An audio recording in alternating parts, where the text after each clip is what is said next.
I, 23-year-old, have a younger sister, Olivia, who's 18, and I've come to believe that she is the true embodiment of all things manipulative and evil. Over the years, I've tried to convince my parents of her true nature, but they never believed me. Until now. To provide some context, my parents and I have always had a somewhat strained relationship, and Olivia is the main reason for that. My parents have always adored her, especially after my mother experienced a miscarriage. The pain of losing that child deeply affected her, and when Olivia was born a few years later, she was seen as their miracle child, the one who brought them hope and joy, healing the wounds from their previous loss. This resulted in Olivia becoming the centre of their world. Now let me clarify. I did love my younger sister when we were children, but as time went on, I started realising that Olivia had an incredible talent for manipulation that no one in the family seemed to notice.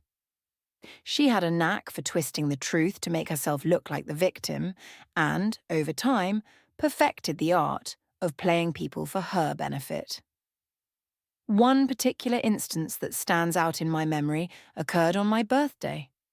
I received an amazing antique pocket watch from our grandparents. It was a precious gift, one I had always dreamed of receiving. Olivia, however, seemed to be jealous and kept asking if I could share it with her. When I refused, she tried to get our parents to intervene, but they didn't, because the watch was a gift from our grandparents. That night, knowing I was terrified of spiders, Olivia put a house spider inside my pillowcase, ensuring that I would find it when I went to bed. I woke up in a panic as the spider crawled over my skin. As I screamed, my parents rushed to my room concerned, but Olivia pretended to be surprised and caring. However, once we were alone, she admitted with a creepy grin that she had placed the spider there as a lesson for me. I couldn't believe how casually she confessed, with no remorse at all. There was another incident when I had a crush on a boy from school named Luke. I finally mustered the courage to invite him over to watch a movie, and I was feeling so giddy about it. I picked out a dress I thought would impress him, but when Luke arrived, Olivia spilled a glass of juice all over it and laughed at me. I was mortified and had to change, trying to hide my embarrassment. As if that wasn't enough, Olivia started telling Luke embarrassing stories from my childhood, completely ruining my chance at making a good impression. She hovered over us the entire time, and when Luke finally left, Olivia smirked and told him that she could do much better than me. Luke left in a hurry, visibly uncomfortable, and I was left in disbelief at how cruel and cunning Olivia had been. Over the years, I tried to tell my parents about Olivia's antics, but they always dismissed my concerns, chalking it up to her being young and naive. They couldn't fathom that their beloved miracle child was capable of such cruelty. Whenever I complained, they just thought of me as the troublemaker, which led me to stop speaking up. I started to feel like an outsider in my own family.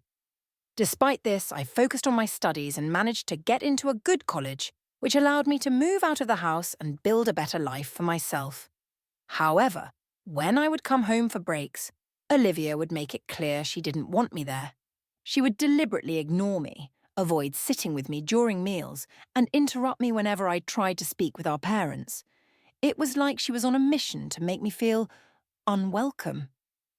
She even used to mess with my things, pretending to borrow them, only to damage or lose them. My parents, of course, did nothing. They encouraged us to get along, even though it was clear that Olivia resented my presence and wanted to make my visits as uncomfortable as possible. Eventually, I started avoiding home altogether during breaks, spending time with my college friends' families instead. My parents didn't seem to mind much, thinking I was simply enjoying my independence. When Olivia graduated from high school, she didn't have the grades to attend a university, so she enrolled in community college and stayed at home. I, on the other hand, moved to San Francisco for my job at a multinational corporation, and while I occasionally kept in touch with my parents, I rarely visited. I didn't speak to Olivia at all. Then one day, my father had a heart attack. By some miracle, he survived and was rushed to the hospital. My mother called me to let me know, and I immediately booked a flight to come home and be there for them.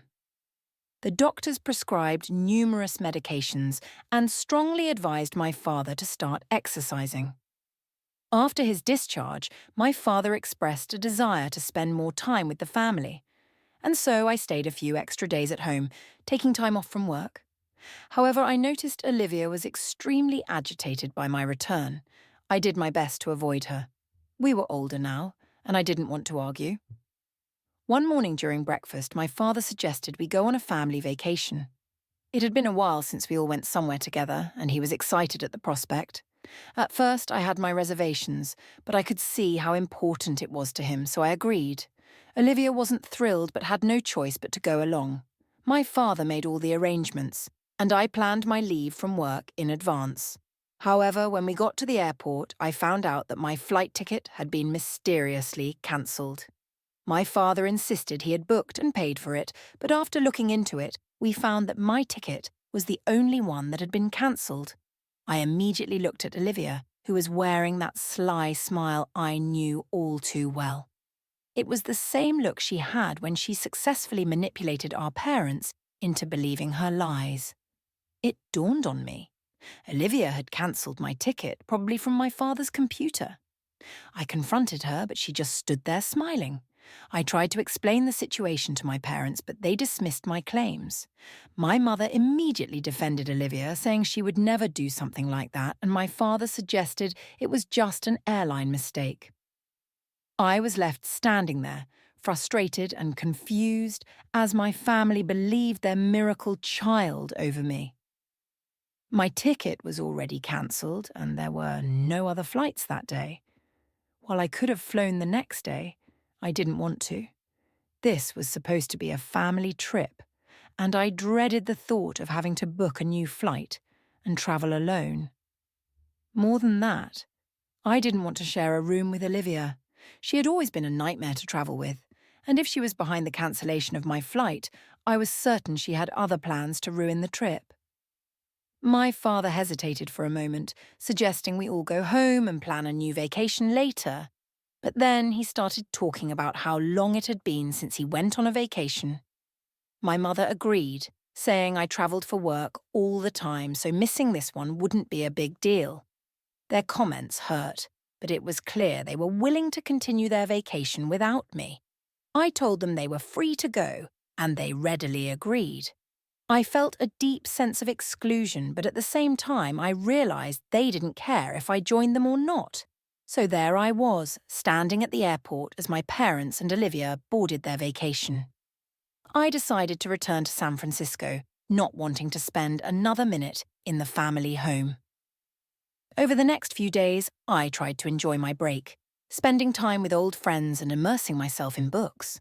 But then, a few days into their vacation, I received several missed calls from my mother. She sounded frantic when I called her back, explaining that my father's medications were going missing. They were in a foreign country, and the thought of running out of his vital medications was terrifying. My mother discovered, to her horror, that all of his missing medication had been tucked away in Olivia's room. This was the moment my parents finally saw Olivia for who she really was, a manipulative, dangerous person who had been sabotaging their lives for years. They confronted her, and the situation quickly escalated. Olivia threw a tantrum and was arrested.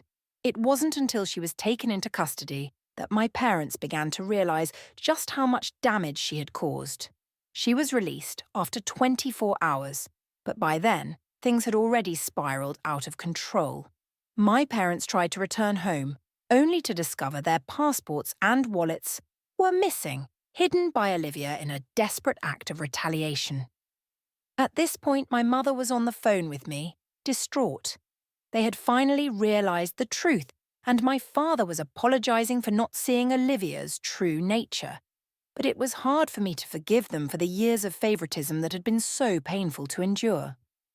They finally acknowledged my truth, but it didn't take away the hurt of years of being ignored. Later, I learned that my parents had to take legal action to evict Olivia from their home. The process was emotionally exhausting, but they had no choice. She was becoming more and more dangerous. After her most recent outburst, My parents decided to consult with a lawyer to make sure she couldn't turn their lives into a living hell any longer. And as for me?